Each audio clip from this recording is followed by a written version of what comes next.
आपने एक अंग्रेजी कहावत तो सुनी ही होगी, ओल्ड इज गोल्ड, और ये बिल्कुल सटीक बैठती है रशिया की भारत से दोस्ती पर। जमाने बीत गए, कई चुनौतियां भी आई, लेकिन आजाद भारत के इतिहास में रशिया ही वो अकेला देश है जिसने भारत का साथ कभी भी नहीं छोड़ा और हर मोर्चे पर आज तक दुनिया के सभी मंचों पर कंधे से कंधा मिलाकर खड़ा रहा और भारत की नीतियों का समर्थन किया, और इसी प्रकार ये दोस्ती गहराती चली गई।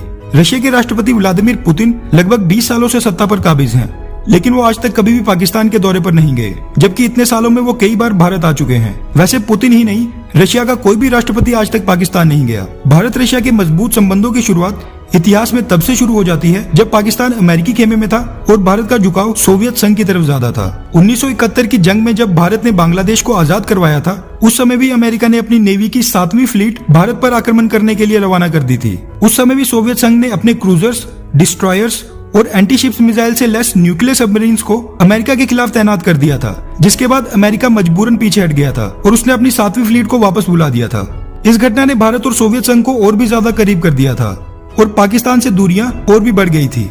1980 के दशक में अफगानिस्तान में गृह युद्ध चल रहा था, जिसमें सोवियत संघ की सेना मुजाहिदीन और जिहादियों के खिलाफ अफगानिस्तान सरकार की मदद कर रही थी। उस समय पाकिस्तान ने 1971 की जंग का बदला लेने के लिए सोवियत संघ के खिलाफ जिहादियों को हथियार और ट्रेनिंग मुहैया करवाई, जिसके कारण सोवियत संघ के कई सैनिक अफगानिस्तान में शहीद हुए और भारी नुकसान के कारण सोवियत संघ अफगानिस्तान से वापस लौट गया। इस घटना के बाद से रशिया और पाकिस्तान के संबंध बद से बदतर होते चले गए।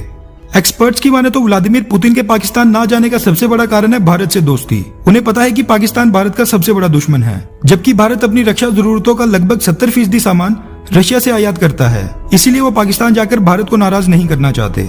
रशिया कभी भी पाकिस्तान की कीमत पर भारत को नहीं खोना चाहेगा, क्योंकि भारत दुनिया की 5वीं सबसे बड़ी अर्थव्यवस्था है और पाकिस्तान 42वें नंबर पर है। मोटे तौर पर कहा जाए तो पाकिस्तान की इतनी आर्थिक हैसियत ही नहीं कि वो रशिया के राष्ट्रपति पुतिन को पाकिस्तान बुला सके। वहीं दूसरी तरफ भारत आर्थिक तौर पर तेजी से तरक्की कर रहा है और रशिया हमेशा एक बड़ी आर्थिक महाशक्ति के साथ मजबूत संबंध बनाना चाहेगा।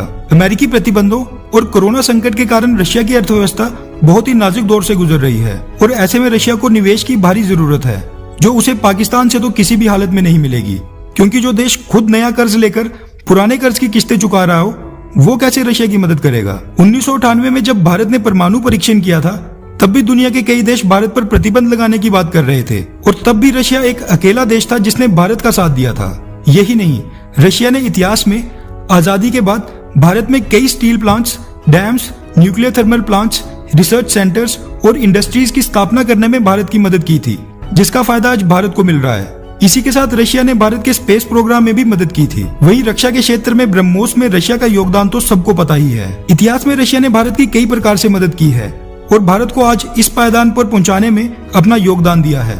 हमारा मानना है कि इस समय रशिया की अर्थव्यवस्था को भारत की सख्त जरूरत है और इसीलिए भारत को भी अपने पुराने मित्र रशिया की आर्थिक तौर पर सहायता करनी चाहिए, ताकि रशिया अपने बुरे दौर से बाहर निकले, क्योंकि एक कमजोर रशिया कभी भी भारत के पक्ष में नहीं होगा। आपकी इस बारे में क्या राय है, नीचे कमेंट करके बताएं। अच्छा सुनो, चैनल को सब्सक्राइब करो, उसके बाद घंटी बजा देना ताकि अगली वीडियो आपसे मिस ना हो पाए। Thank you.